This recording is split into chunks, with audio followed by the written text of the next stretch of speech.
Whoa. Thanks, Mortician.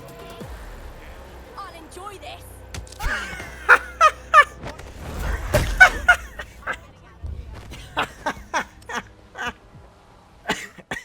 Another year, another disappointing Ubisoft game. What else is new? Well, you may be wondering, as an outspoken critic of Ubisoft games, why I'm reviewing this game. Well, I wish I had a good answer for you. My only real answer is, I'm clout chasing. Yes, yes I am. I'm shamelessly trying to get more views. So, I'm like, you know what? I haven't played a Ubisoft game since Far Cry 5, so whatever. Let's check one out, see how it is, right? And I played both Watch Dogs 1 and 2, so I mostly knew what to expect here. This is still Ubisoft we're talking about. They don't exactly make a ton of changes in between games. And honestly, yeah, that still applies even to this. Despite all the advertising of, you can recruit anybody, and you know, they have all these unique skills and blah blah blah. Not really. Not really. It's more like about 20 types of characters and, you know, a bunch of randoms that basically have no skills whatsoever. Completely useless. So before I get into this, hey, if you're new to the channel, I'm Synthetic Man. I make game reviews, rant videos, like, favorite, subscribe, check out my other content. Throw me $1 on Patreon, you know, it really helps. That's it. Alright, on to the review.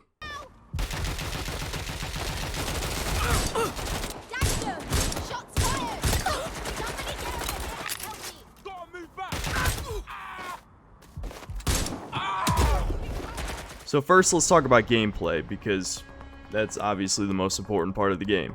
And it is, if you've played Watch Dogs before, this is very similar, honestly. Like, almost all of the mechanics are carried over. Same hacking, same puzzles, which are really getting tiring at this point. Same stealth, same mediocre shooting, same mediocre driving mechanics. Pretty much the same. Obviously, the big appeal of this game is the, you know, recruiting anybody you want.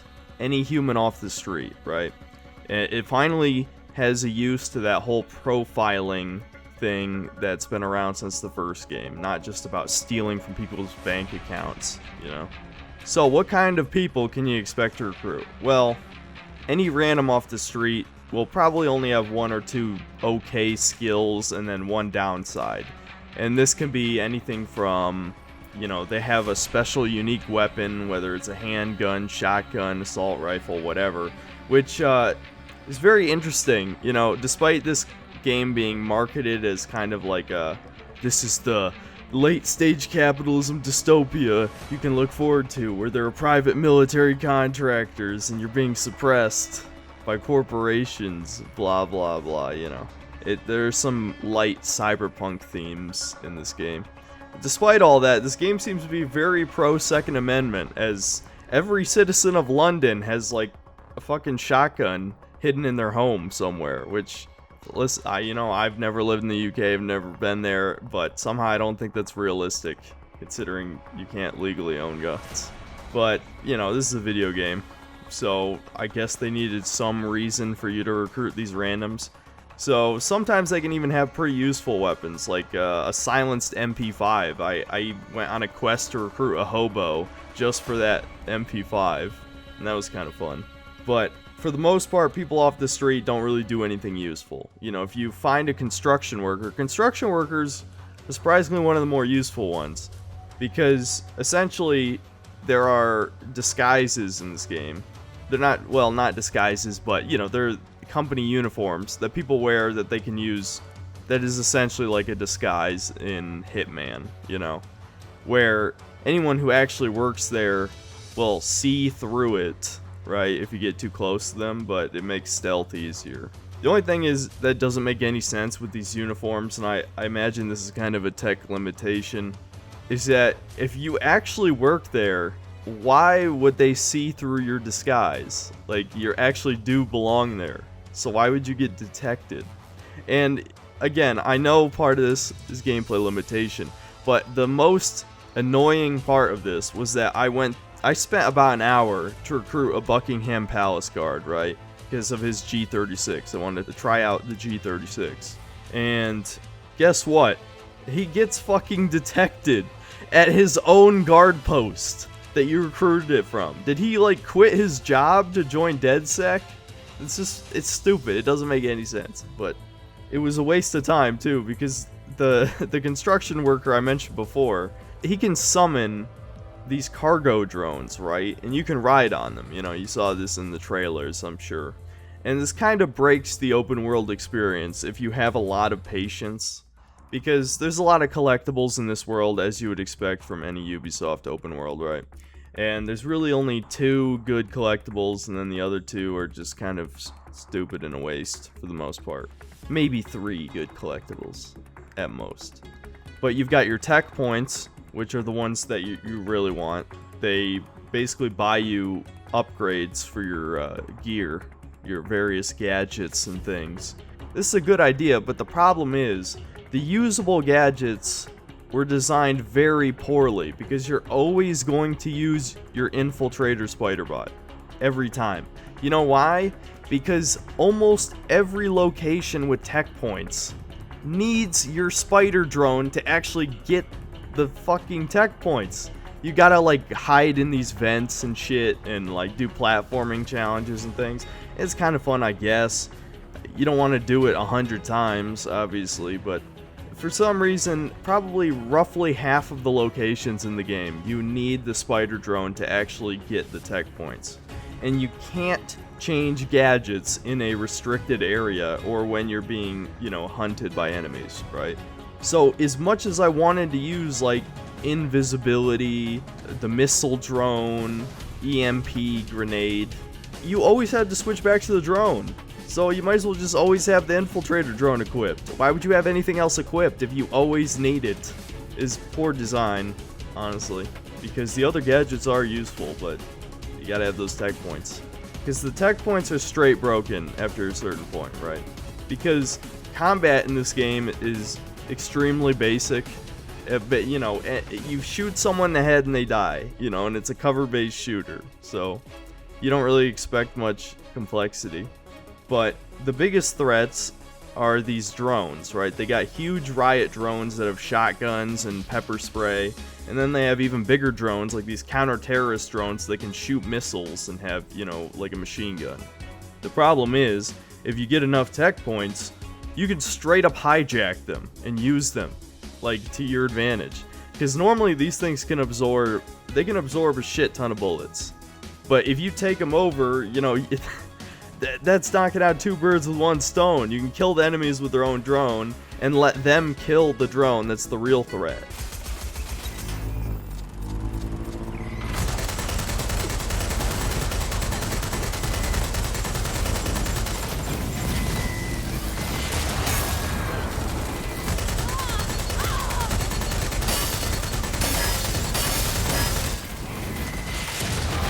But back to the recruitment thing that I've gotten way derailed from. So yeah, you've got medical workers who can like sneak into hospitals and stuff, and they can reduce your healing time. Now this was completely useless to me because I played on permadeath mode, on Iron Man mode no less, so I couldn't actually turn off permadeath. So there are characters with abilities that give you a shorter injury rest time, but there is no injury time on permadeath. They just die, right? And they're gone forever.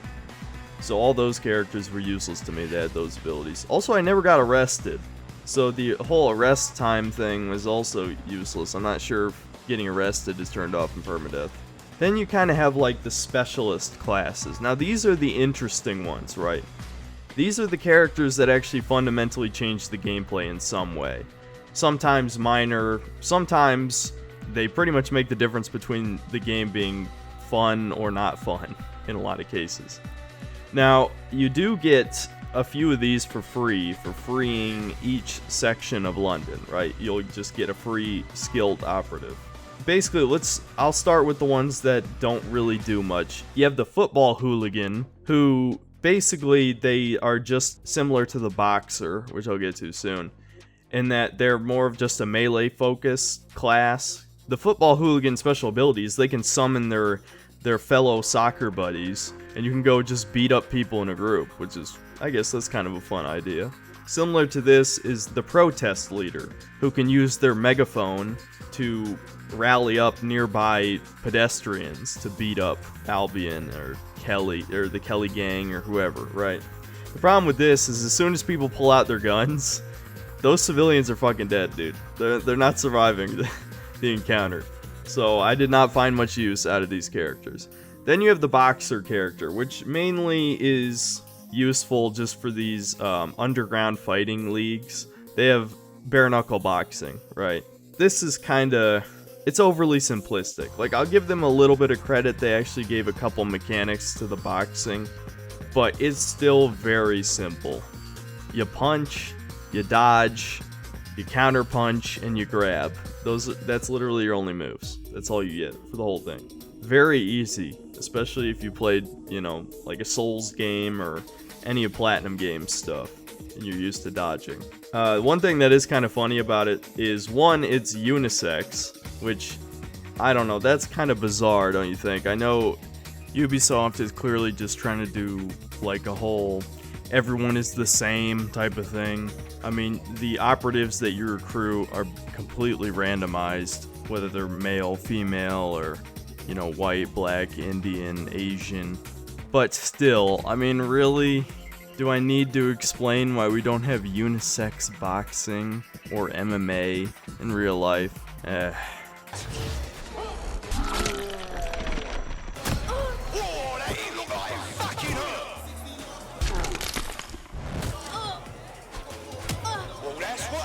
When you're shit.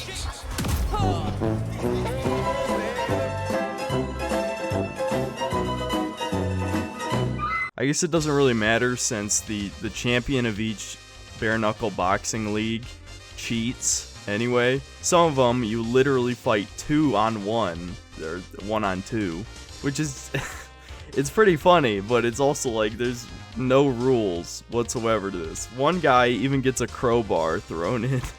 So then you have the anarchist and the street artist. Surprisingly, these are pretty much the same.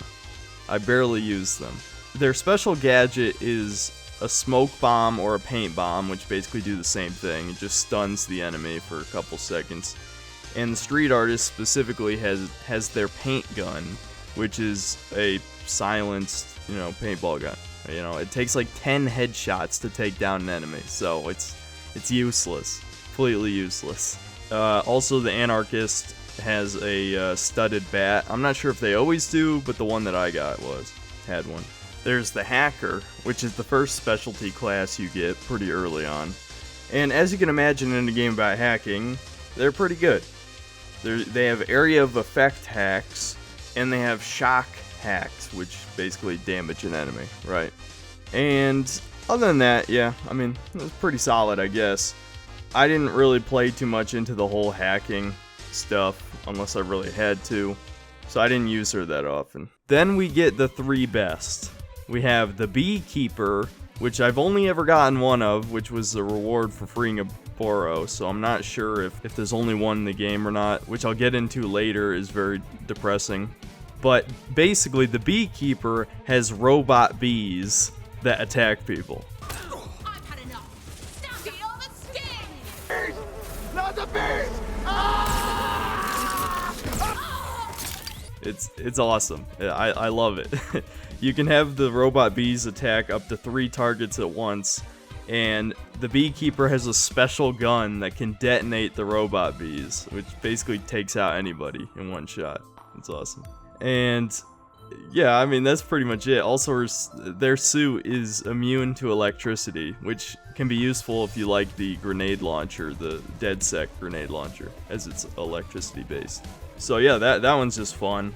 Then you have the Hitman, which is John Wick. Like, it's just straight up John Wick. The Hitman has 2 special skills. One is their arsenal, which is a Desert Eagle and the G36. So they're pretty damn good guns. And the other is gun kata, which is awesome. Basically, it's straight up John Wick. You can run up to any enemy while in the middle of combat and you have your gun out, and you can just insta-kill them with one of these cool animations.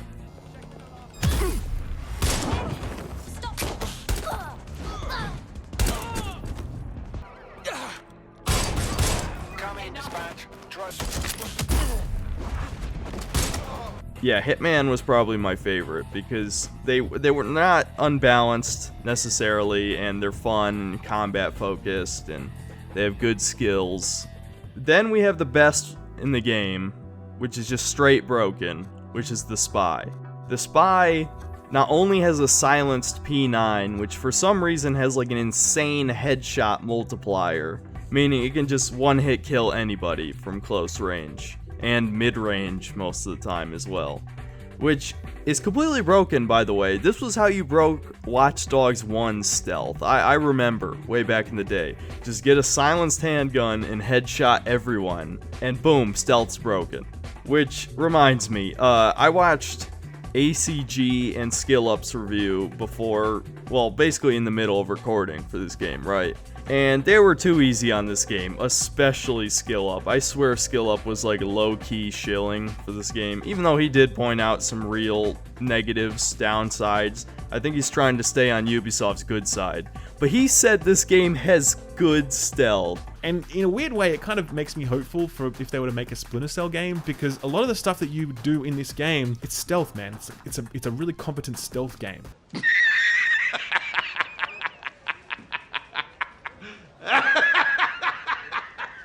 Are you fucking kidding me? There are two things in this game that completely break the stealth. One, the silenced P9 that I just mentioned, because yeah, headshot everybody. Fucking no one can find the bodies, because apparently cameras don't trigger dead bodies for some reason, which that's your first sign this is not a real stealth game, that cameras don't do anything. Your second sign is the fact that there's a tech skill you can get very early on that hides dead bodies, just makes them invisible.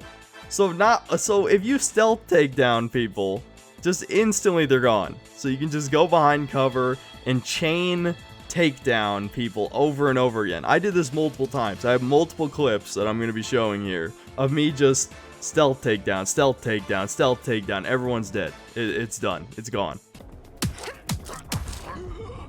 Don't see anyone. I'll go Not over there. seeing anything here. Moving elsewhere. Let's keep our eyes peeled. No. Area clear.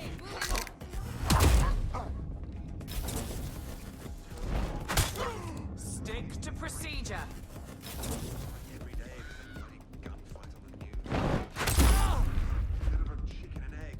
Not to mention, you know, you can still interrupt people who are calling for backup. So if you headshot them while they're calling for backup, oh boom, backup's gone. I don't know, and disabling alarm systems is so simple. It's the same since the first game. You hack into a camera, and then you hack the little security alarm sensor thing, and then the lasers are deactivated. That's it. This is not good stealth. Nothing about this is good stealth. Skill Up, really? Go fucking play Hitman, or Deus Ex Human Revolution, or Dishonored, or Metal Gear Solid 3 or 5. Play a good fucking stealth game, asshole. Really? Alright, but other than that, good review though. And just that part in particular was just bad. That was just straight bad. You cannot tell me with a straight face this game is good stealth. The other thing that the Spy has is their watch can jam guns. All nearby guns are jammed. This is basically your get out of jail free card. If, you know, you somehow get spotted and somehow get surrounded, then yeah, you can just disable everyone's guns and then headshot them all, right? And then finally, she has her own spy car, which can shoot missiles. Yeah, I don't think I need to explain why that's cool and awesome and really just not necessary for a character that's already completely OP. And then for the last two specialty classes, I didn't really use these. There's the drone specialist, which seem pretty interesting. They have their own custom drone, usually a hover drone, which obviously is useful. And they usually come with a specialty betray hack, so you don't need the tech equivalent upgrade to use the betray hack. And then finally is the Getaway Driver, which, I mean, come on, do you really need a Getaway Driver? They can hack cars out of the way, and they're immune to chase drones. That's it, man. They come with their own car too, which who cares, really? So I guess long story short, get a hitman and get a spy, get the beekeeper for shits and giggles, and pretty much that's all you're gonna play as. I mean, you can try the other specialty classes, but yeah, the whole promise too of like army of grandmas, you know, it sounds funny, and basically like old people in the game, they have this this negative perk, low mobility, right, where they can't sprint or take cover. But that would be extremely annoying to actually play the game like that, you know, so I didn't even bother with that shit. I don't know, maybe you'd find it funny. But other than that, you know, it's kind of a mostly lifeless open world. There's barely any side quests, actually. Most of the quests are just the randomized recruitment quests, which, you know, I had a pretty fun time with early on because, you know, Albion is the PMC that's somehow taken over all of London. They never explain any of that shit. They even say in the game that they're like the most powerful organization in the world, essentially. And they've oppressed more people than the United Kingdom has in history. Fucking Bagsley, you cringy ass AI. They never explain this, even though realistically a PMC would be extraordinarily expensive and cost trillions of dollars. But you know, whatever, it fucking doesn't matter. Like, this game is not realistic. It is not meant to be taken seriously at all. There's no real political messaging here except #resist. You know, it's just like millennial and Gen Z appealing type of, you know, generic messaging, while also supporting gun rights. You can't tell me this game doesn't support the Second Amendment. I'm just saying. And yeah, the story just kind of sucks. Also, every major character in this game, except for like one, is a woman. That's probably not going to bother most people, and I bet most people didn't even notice. But you better believe I noticed that every important character is a woman. It's very weird. Especially since Ubisoft has all these allegations, you know, against them that Big Jimbo has pointed out many times in the past. So maybe they're trying to cover their tracks by making a feminist game or some shit. I don't know. Yeah, I don't know. It doesn't even matter because the story sucks, so who cares, right? I know I didn't take the story seriously, and I hope nobody actually takes this bullshit seriously, because it's cringy at best. You know, despite all the shitting I've just done on this game, I gotta say, I had a lot of fun moments, especially in the first 10 hours. Like, for example, I wanted to recruit an Albion operative so that I could sneak into, like, one of their bases right early on. It started out with, I had to beat him in a game of darts. Because you can get this skill called Deep Profile early on, right? Which is how you recruit people who don't like DedSec, right? So you basically investigate their daily schedule, and you have these options, and you can pick from one of them, and that'll make them, you know, neutral toward DedSec. Don't ask me how beating somebody in a game of darts makes them, like, neutral with a terrorist organization, but sure, whatever. So I beat him in darts. Then I broke into a public park that was taken over by the Kelly gang, and I took everyone out with my nurse, who had a tranquilizer pistol, which was pretty cool. After taking out everyone in there, he was gonna get assassinated by the Kelly gang. So, in classic shitty AI style, I hid behind a pot, and I just picked off their heads one by one, and of course, this good buddy is so thankful, and he's ready to go from working for the PMC that's keeping the peace, quote unquote, to joining the terrorist organization that everyone believes bombed multiple buildings in the United Kingdom. You know, that's one thing I did like the skill up review for, is that he effectively mocked the recruiting in this game. Hey man, want to become a terrorist? And the other person's like, oh, thank God, I've been waiting for a terrorist to come up to me and ask me to become a terrorist. Would you mind killing my landlord and then I'll join up with you? Thanks. And you kind of like, before you do too many of these recruitment missions, they feel varied enough in varied enough locations that they're kind of fun, right? And they have their little mini stories, even if they don't make sense. It's still kind of cool to try and earn somebody's trust and have them on your team. You'll feel more emotionally attached to them. Even though, as you know by now, if you've seen any one of these previews, they all have, like, slightly modulated voices, because they only hired probably, like, 30 to 40 voice actors, something like that, to voice all the people in the city. And so to make everybody sound slightly unique, they just pitch shifted their voices a bit, right? It makes them sound weirdly robotic, you know, and it can create some unintentionally hilarious moments. It's okay. I do not like killing. I was car thief. I was boosting a very fancy supercar. It did not go well. My boss, he took the car and left me to die. Clearly I survived. But I can't stand to see that bastard with his car. I want you to take it. You help me, and I will help you. It's partners, like buddy movie.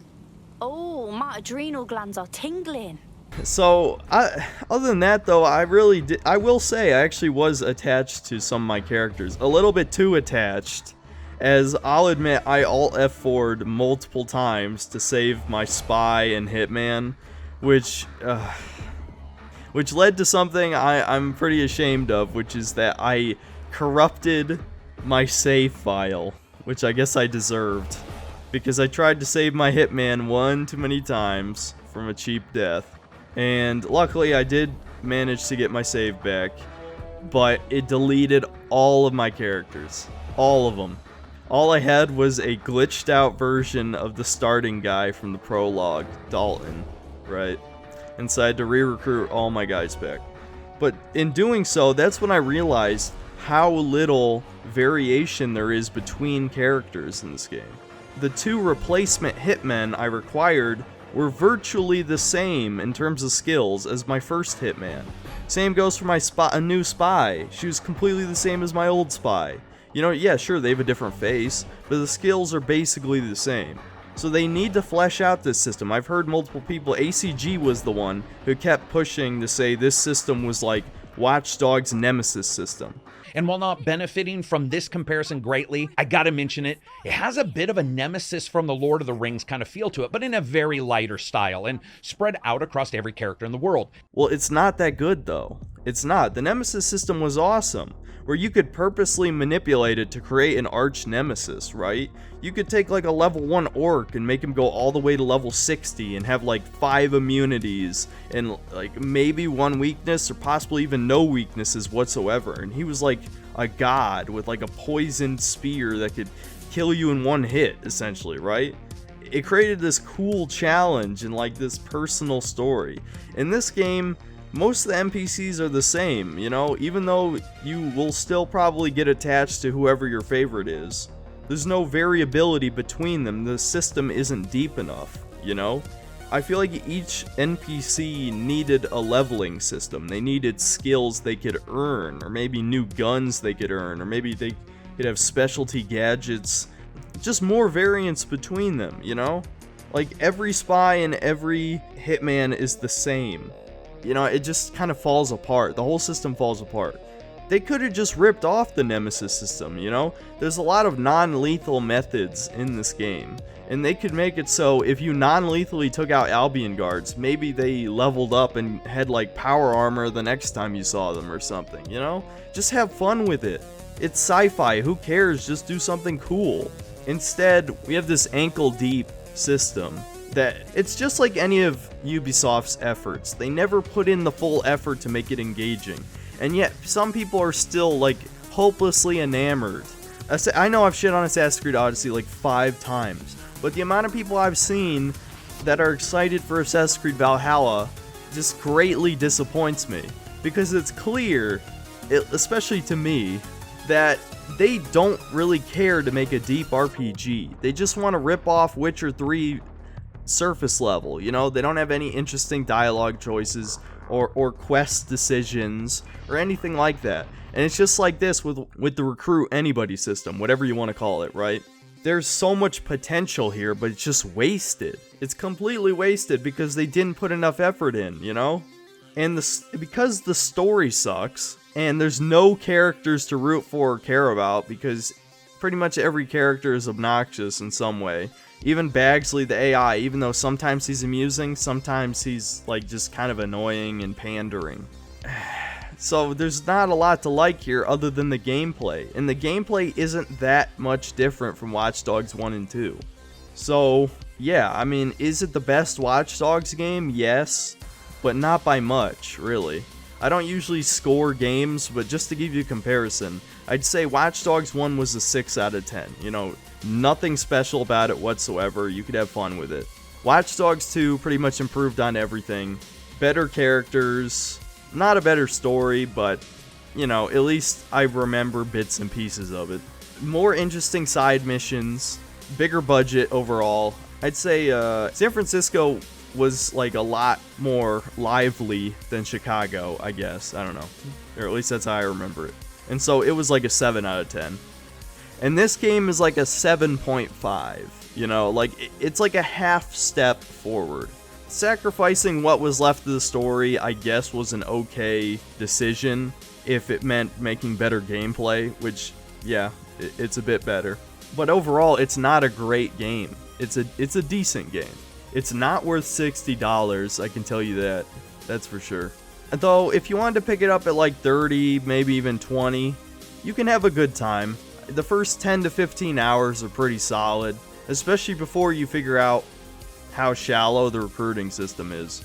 And really, to give you one last idea of how shallow it is, when you're wandering around the world, occasionally the game will spawn a green dot on your map, and that's like a potentially useful recruit, right? You can just ignore every random on the street and only recruit the greens, and then you're good. And there are some like cool ones I didn't really use. Like there's a living statue character who can blend in to hide from like pursuits, but that's all he does. The same thing with the hypnotist. The hypnotist can actually make enemies turn to your side, right? But that's all he can do. He doesn't have anything else. So it's like at the end of the day, what are you going to choose? You're going to choose those, or you're going to choose the spy who can silently headshot everybody, which just dominates the game completely, you know? So I don't regret my time playing, but I'm probably not going to finish the game. There's just no point. Yeah, I've seen everything there is to offer. I didn't even talk about monetization. It's got the microtransactions that every one of their games has now. You know, of course, microtransactions in a single-player game, they get away with it because people don't do anything about it. So, some small minority of whales buys them for some fucking reason. They've got a $40 season pass. $40! For what? To play as Aiden Pierce and Wrench? Unless you're a die-hard Watch Dogs fan, there's not enough content here for $40. Not to mention, they didn't even have the online ready for this. And this game is kind of glitchy, so I feel like it was rushed out because they knew that they wanted to release Valhalla in November. And they knew Cyberpunk was coming out. So I guess they rushed Watch Dogs instead of just delaying it till next year. Because yeah, this is probably the buggiest Ubisoft game I've played since Assassin's Creed Unity. Not as bad, but still, there's a lot of little glitchy moments that were very annoying. I don't know, the game just needed more time in the oven. I guess that's it. Alright guys, you know, if you liked the video, like it, subscribe, blah blah blah, you know the drill. I was gonna have a new microphone ready for this video, and some of you audiophiles will actually laugh at this, but I bought an XLR microphone, not realizing that I needed a mixer, or, you know, an audio card or whatever, to plug it into. Like, not once in my brain did it pop up, oh yeah, motherboards don't have XLR ports, you know? That just never occurred to me. So yeah, I had to buy a mixer, and that's coming in this week. So I'll have a nice audio upgrade for the next video.